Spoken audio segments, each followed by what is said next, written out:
أعوذ بالله من الشيطان الرجيم بسم الله الرحمن الرحيم أرأيت الذي يكذب بالدين فذلك الذي يدعو اليتيم ولا يحض على طعام المسكين فويل للمصلين الذين هم عن صلاتهم ساهون الذين هم يراءون ويمنعون الماعون.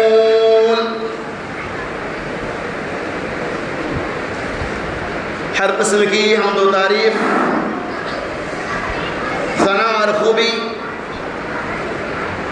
تعریفات اور تسبیحات اللہ تبارک و تعالیٰ کے لیے ہیں. اللہ سے دعا گو کہ اللہ تبارک و تعالیٰ ہمیں اور آپ کو سننے سنانے سے زیادہ عمل کثیر کی توفیق رفیق عطا فرمائے. آمین یا رب العالمین. قرآن مقدس کی مشہور و معروف سورہ سورۃ الماعون پیش کی گئی. یہ سورۃ الماعون کیا ہے؟ ویسے تو عام طور پہ اکثر و بیشتر لوگوں کو سورۃ الماعون یاد ہے. امام وغیرہ بھی زیادہ تر چھوٹی چھوٹی سورتوں کی تلاوت نمازوں کے اندر کرتی. اسی اعتبار سے اکثر و بیشتر لوگوں سورہ ماعون اور دیگر چھوٹی چھوٹی سورتیں یاد ہیں. لیکن اگر چھوٹی چھوٹی سورتوں کے اندر، ان چھوٹی چھوٹی آیتوں کے اندر اللہ تبارک و تعالی نے ہمیں کیا پیغام دیا ہے، محمد الرسول اللہ صلی اللہ علیہ وسلم نے سورتوں کے بارے میں ہمیں کیا تعلیمات دی ہے، ان کے طرف بھی توجہ کی ضرورت ہے. تو بالاختصار انشاءاللہ سورۃ الماعون کی تفسیر آپ کے سامنے بیان کی جائیں گی.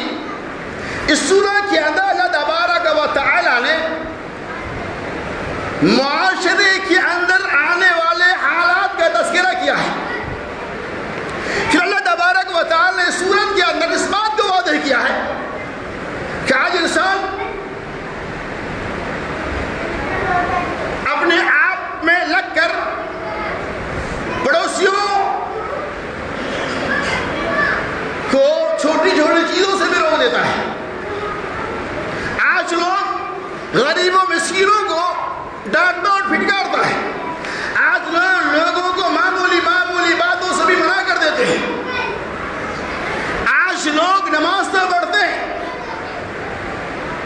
لیکن وقت پہ نماز کی پابندیاں نہیں کرتے. ان تمام باتوں کا تذکرہ اللہ تبارک و تعالیٰ نے باختصار اس سورۃ الماعون کے بیان کیا ہے. پہلے آپ ترجمہ ملاحظہ اللہ عنہ ارأیت الذی یکذب بالدین. اے نبی محمد صلی اللہ علیہ وسلم، کیا آپ نے ان لوگوں کو نہیں دیکھا یکذب بالدین، جس نے بالدین کو یعنی قیامت کے دن کو، جزا اور سزا کے دن کا انکار کیا. فذلک الذی یدعو الیتیم، اور یہ وہی لوگ ہیں جو یتیموں کو دھکے مار کر ہٹا دیتے ہیں. فذلک الذی یدعو الیتیم ولا یحض علی طعام المسکین، اور یہ وہ لوگ ہیں جو مسکینوں کے کھانے پہ لوگوں کو اسکاتا نہیں، خود میں نہیں کھلاتا اور لوگوں کو مسکینوں کے کھلانے کی ترغیب بھی نہیں دیتا. ولا يحض على طعام المسكين فويل للمصلين، خرابی ہے نمازیوں کے لیے. الذين هم عن صلاتهم ساهون، اور یہ وہ لوگ ہیں جو اپنی نمازوں کے اندر غفلت برتتے ہیں. الذين هم يراءون، اور دکھاوے کے لیے عبادتیں کرتے ہیں. الذين هم يراءون ويمنعون الماعون، اور لوگوں کو معمولی چیزوں سے بھی منع کرتے ہیں. یہ تو سلیس ترجمہ آپ کے سامنے پیش کیا گیا. اللہ تبارک و تعالی نے اس سورہ کا نام سورۃ الماعون رکھا، جس کے لفظی معنی چھوٹی چھوٹی چیزیں، یعنی گلاس، کٹورا، پلیٹ، ماچس، ٹیسٹر پکڑ یہ تھوڑی تفسیر کے چیزیں بھی آئی ہیں. چھوٹی چھوٹی چیزوں کا نام یہ ہے. معمول سے مراد گھر میں استعمال ہونے والے چھوٹے چھوٹے اشیاء جس کی ضرورت وقتاً فوقتاً امیر آپ کا بڑھتی رہتی ہے. اس مناسبت سے اللہ تبارک و تعالیٰ نے اس سورہ کا نام سورۃ المعون رکھا. اللہ نمائن ارائیت الذی یکذب بالدین. اور ان لوگوں نے قیامت کے دن کا انکار کیا. یہاں انکار سے مراد وہ لوگ ہیں جو اپنے مذہب کے رسم و رواج کو مانتے تھے, جو اپنے دھرم کے مطابق اپنے دھرم کی اتباع اور پیروی کرتے تھے. جیسے کہ خانہ کعبہ کی نگرانی کرنا, اہل قریش وغیرہ خانہ کعبہ کی نگرانی کرتے تھے, اپنے معمول کے مطابق عبادتیں کرتے تھے, لیکن لوگوں کو, غریبوں کو, یتیموں کو دھکے مار مار کر نکال دیتے تھے. تو اللہ تبارک و تعالیٰ نے اس سورہ کے اندر, اس سورہ کے ابتدائی مرحلہ میں ایسے لوگوں کی عملی زندگی کا تذکرہ کیا ہے جو لوگ آخرت کا منکر تھا, جو لوگ جزا اور سزا کے دن کا منکر تھا, جھٹلانے والا تھا. اور یہ وہ لوگ ہیں جو یدعو الیتیم, یتیموں کو دھکے مار دیا کرتے تھے. یہ وہ لوگ ہیں جو یتیموں, جن کے اندر انسانی ہمدردی کا نام و نشان نہیں تھا, جو یتیموں کے ساتھ ہمدردی, وفاداری, محبت کا ثبوت پیش نہیں کرتا تھا. ولا یحض علی طعام المسکین, اور نہ ہی مسکینوں کو, غریبوں کو کھانا کھلانے پہ, ان کی اعانت کرنے پہ, ان کی مدد کرنے پہ ایک دوسروں کو ترغیب دلاتا. یہ صفات کفار مشرکین کے اہل قریش کی بتائی گئی ہے. اب اس صفات کی روشنی میں ہم اپنے آپ کا جائزہ لیں کہ ہماری کیا حالت ہے, ہماری کیا نوعیت ہے. گرچہ ہم جزا کے دن کا انکار نہیں کرتے ہیں, ہمیں اس بات پر عقیدہ اور ایمان ہے. ہمارا ایمان اور عقیدہ اس بات کے اوپر ہے بیت بعد الموت, یعنی موت کے بعد ہم اٹھائے جائیں گے. ہمارے لیے جزا اور سزا کا دن قائم کیا جائے گا. قیامت آنے والی ہے, ہر ایک انسان کو اپنے کیے ہوئے اعمال کا جزا اور سزا ملے گا. ہمیں اس بات پر یقین ہے, لیکن ان لوگوں کو ان باتوں پر یقین نہیں تھا. ان کی صفات کا اللہ تبارک و تعالیٰ نے تذکرہ کیا ہے. اب تلنا کیجئے ہماری صفات کیا ہونی چاہیے, جبکہ ہمارا ایمان آخرت کے اوپر ہے, ہمارا ایمان قیامت کے دن کے اوپر ہے, تو ہماری صفات کیسی ہونی چاہیے. اسی چیز کا پیغام اللہ تبارک و تعالیٰ نے اس سورۃ المعون کے اندر ہمیں اور آپ کو دیا ہے. تو یدعو الیتیم, وہ لوگ یتیموں کو دھکے مار دیا کرتے تھے. آج بھی معاملہ ہمارے یہی ہے کہ آج ہمارے بیچ سب ایسے نہیں, ایسے بھی لوگ ہیں کہ جن کے دروازے پہ اگر کوئی بھکاری آ جائے, جن کے دروازے پہ اگر کوئی محتاج آدمی آ جائے جو حقیقی معنی میں ہمارے محتاج کے مستحق ہے, جو حقیقی معنی میں ہمارے امداد اور تعاون کے مستحق ہے, اس کے باوجود بھی ہم اسے دھکے مار کے بھگا دیتے ہیں. ایسا ہمیں نہیں کرنا چاہیے. ولا یدعو الیتیم, اور یتیموں کو وہ لوگ دھکے مارتے تھے. اے نبی کے چاہنے والے, تمہاری ذمہ داریاں یہ ہے کہ یتیموں سے متعلق, مسکینوں سے متعلق اپنے دلوں کے اندر ہمدردی کا جذبہ رکھو, اپنے دلوں کے اندر ان کی اعانت کا حوصلہ رکھو. یتیموں مسکینوں کو دھکے مار کے مت بھگاؤ. اگر وہ محتاج ہے تمہارے تعاون کا, تمہاری اعانت کا, تب ولا یعدو الیتیم ولا یحض علی طعام المسکین. اور ان کی یہ بدترین صفات تھی کہ وہ لوگ ایک دوسروں کو کھانا کھلانے پہ, مسکینوں کو تعاون کرنے پہ, مسکینوں کی اعانت کرنے پہ, مسکینوں کی مدد کرنے پہ ایک دوسروں کو ترغیب نہیں دلاتے تھے. یعنی ان کے اندر بخارت کوٹ کوٹ کر بھری ہوئی تھی.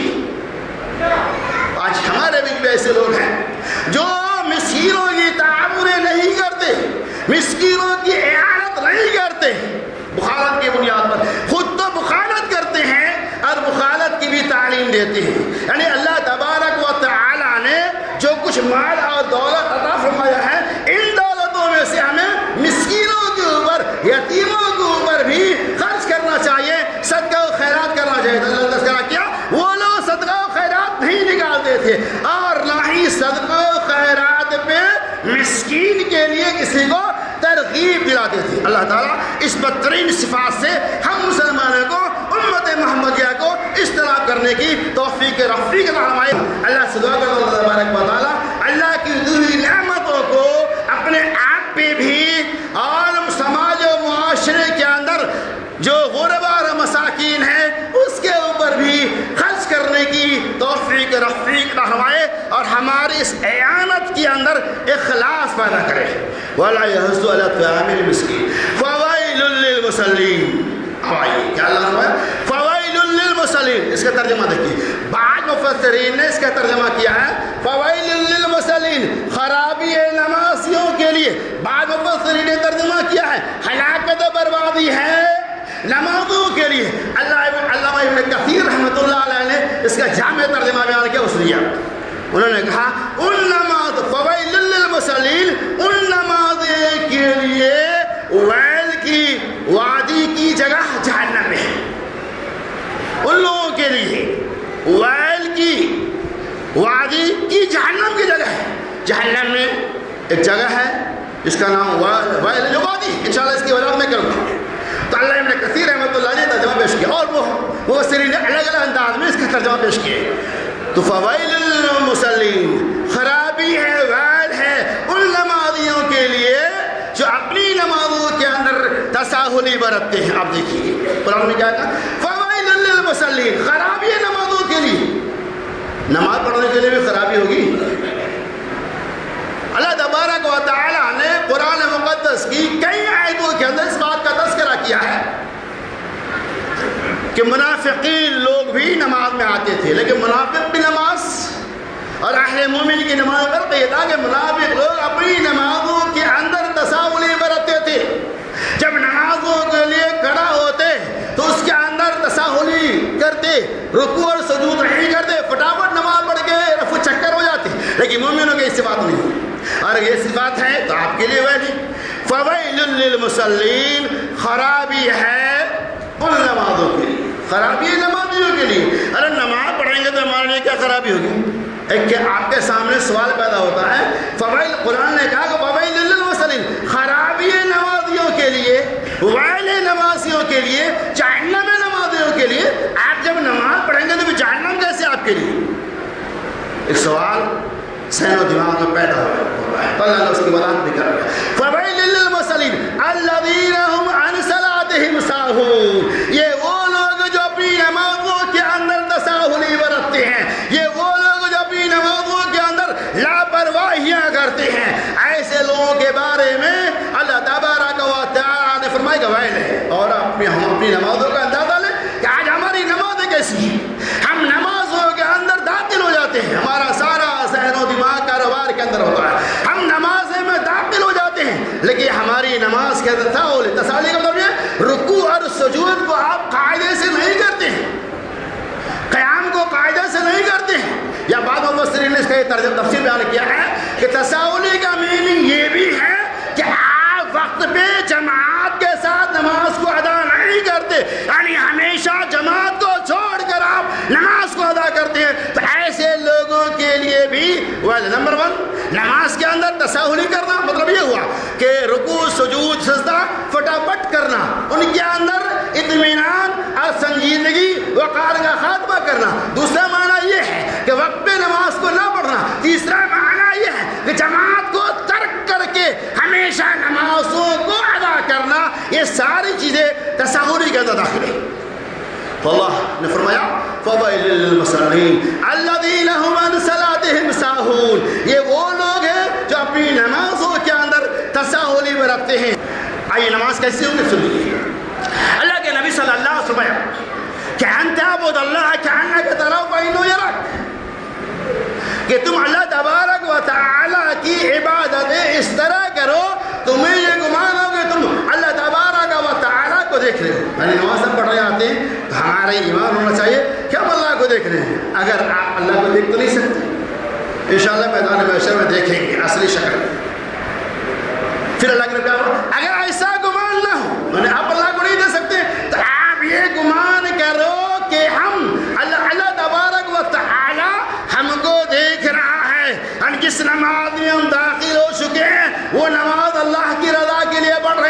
جس قیام میں ہم کھڑے ہیں وہ قیام اللہ کے لیے، جس رکوع و سجود میں ہم کھڑے داخل ہو چکے ہیں وہ رکوع سجود اللہ تبارک و تعالیٰ کے لیے، اللہ ہمیں دیکھ رہا ہے۔ جب یہ احساس ہو جائے گا کہ ہماری عبادتوں کو گرچہ ہم اللہ کو نہیں دیکھ رہے ہیں لیکن اللہ تبارک و تعالیٰ ہماری نمازوں کی ایک ایک اداؤں کو دیکھ رہا ہے، ایک ایک حرکات اور سکنات کو دیکھ رہا ہے، اگر یہ احساس ہو جائے گا ہماری نمازوں کے اندر تو نماز میں خشوع اور خضوع پیدا ہو جائے گا۔ محمد رسول اللہ صلی اللہ علیہ وسلم نے ارشاد میں بہت ساری نمازیں ایسے ہوں گے ان کی نمازوں کو ان کے چہرے پہ مار دیا جائے گا۔ ایک ایسی نمازیں ہوں گی، وہی نمازیں ہوں گی جو وقت کو ٹال مٹول کر پڑھنے والے ہوں گے، جو ہمیشہ کبھی چھوٹ گیا اللہ معاف فرمائے، جو ہمیشہ جماعت کو ترک کر کے پڑھنے والے ہوں گے، جو رکوع سجود قیام کو اطمینان اور سکون کے ساتھ سنت کے ساتھ ادا کرنے والے نہیں ہوں۔ نہا رسول اللہ صلی اللہ علیہ وسلم ان نقرۃ الغراب، اللہ کے نبی صلی اللہ علیہ وسلم نے کوے کی طرح چونچ مارنے سے منع فرمایا، یعنی یہ نمازوں کے اندر آؤ جس طرح سے چیل کوے کھیتوں کے اندر دانا چگنا جب ہوتا ہے ایسے جاتا اور بھاگتا ہے، تم ان کووں کی طرح سے نمازوں کے اندر چونچ مت مارو، یعنی اپنی نمازوں کے اندر فٹافٹ نہ کرو، اگر تم کرتے ہو تو فویل للمصلین، خرابی ہے نمازی کے لیے، ویل ہمارے لیے، کیسے لوگوں کے لیے؟ آپ سنیے ویل کے بارے میں۔ علامہ طبرانی رحمۃ اللہ علیہ کی حدیث ہے، امام طبرانی رحمۃ اللہ علیہ اس حدیث کو الطبرانی کے نقل کیا ہے، وہ کہتے ہیں کہ ویل جہنم ایک وادی کا نام ہے، ویل جہنم ایک وادی کا نام ہے جس کی آگ اس قدر تیز ہے، آگے جہنم کی آگ دن بھر میں 400 مرتبہ پناہ مانگتی ہے۔ کتنے مرتبہ؟ 400 مرتبہ پناہ مانگتی ہے۔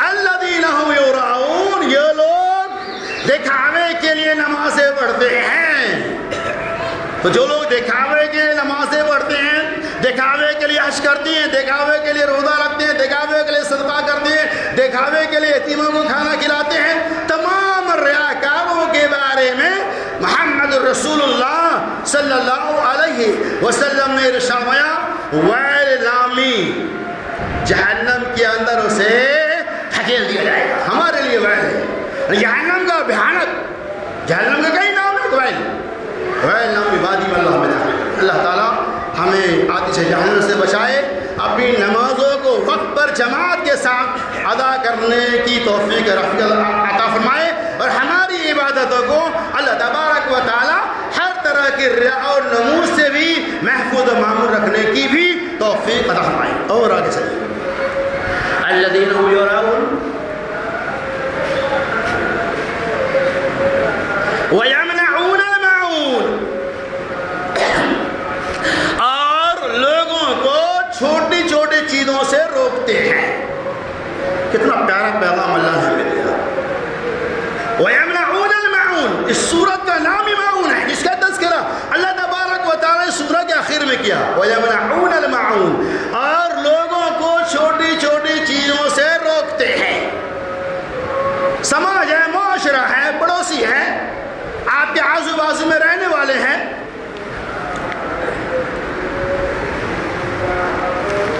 کبھی کبھار چھوٹی موٹی چیزوں کی ضرورت پڑ جاتی ہے۔ مثال کے طور پہ کسی کا گیس باٹلا ختم ہو گیا، پڑوسی سے مانگنا، آپ اسے دے دو۔ کسی کے پاس ماچس نہیں ہے، اس کا گھر میں ختم ہو گیا، آپ سے مانگ رہا ہے، آپ بہانہ کر لیے۔ کبھی کبھار نمک ختم ہو گیا، یہ تفسیر بھی اس کا تذکرہ آیا، نمک ختم ہو گیا، پڑوسی سے نمک مانگا۔ بعض پڑوسی ایسے جو بہانہ کر لیتے ہیں۔ کبھی کبھار ٹیسٹر کی ضرورت پڑ گئی، آپ سے مانگا، آپ انہیں نہیں دیتے ہیں۔ پکڑ کی ضرورت پڑ گئی، آپ پڑوسی آپ سے مانگا، آپ نہیں دیتے ہیں۔ تو گویا کہ اللہ ہمیں، میں کہاں تک کتنی باتوں کا تذکرہ کروں، معمولی چیزوں سے ہم لوگوں کو اپنے پڑوسیوں کو روک دیتے ہیں۔ کسی کو مثال کے طور پہ ایک کھلا گھر میں گاڑنا ہے، ٹھوکنا ہے، ہتھوڑی کی ضرورت پڑ گئی، اب بیچارہ تو خریدے گا نہیں، آپ کے پاس ہے، مانگنے گیا، آپ بہانہ کر لیے۔ اس کو کلاڑی کی ضرورت پڑ گئی، آپ سے مانگنے گیا، آپ نے بہانہ کر لیا۔ ان تمام روز مرہ میں کام آنے والے چھوٹے چھوٹے اشیاء کو وَيَمْنَعُونَ الْمَاعُونَ کہا گیا ہے، یعنی چھوٹی چھوٹی چیزوں سے اپنے پڑوسیوں کو منع نہ کرو. یہ مومنین اور موحدین کی صفات نہیں ہے. لہذا آخر کی آیت ہمیں یہ پیغام دیتا ہے ہمارے معاشرے اور سماج کے اندر، پڑوس کے اندر، اور کسی بھی انسان کو، چاہے وہ مسلم ہو غیر مسلم ہو، آپ کے گاؤں کا رہنے والا ہو نہ رہنے والا ہو، کہیں کا بھی کوئی بھی ہو، اگر معمولی چیزوں کی اسے ضرورت پڑ جائے، اگر آپ کے پاس ہے تو آپ بہانہ نہ کریں، آپ اسے وہ چیز دے دیں. اور لینے والوں کی ذمہ داری ہے کام کے پورا کرنے کے بعد امانت داری کے ساتھ جس سے آپ نے سامان ادھار مانگا تھا اس سے آپ واپس دے آئے. یہ دونوں کی ذمہ داری ہے. تو اللہ سے دعا کر دو اللہ تبارک و تعالیٰ اس سورۃ الماعون کی تفسیر اور ترجمے جو بھی بیان کیے گئے اللہ تعالیٰ سننے سنانے سے زیادہ عمل کثیر کی توفیق رفیق عطا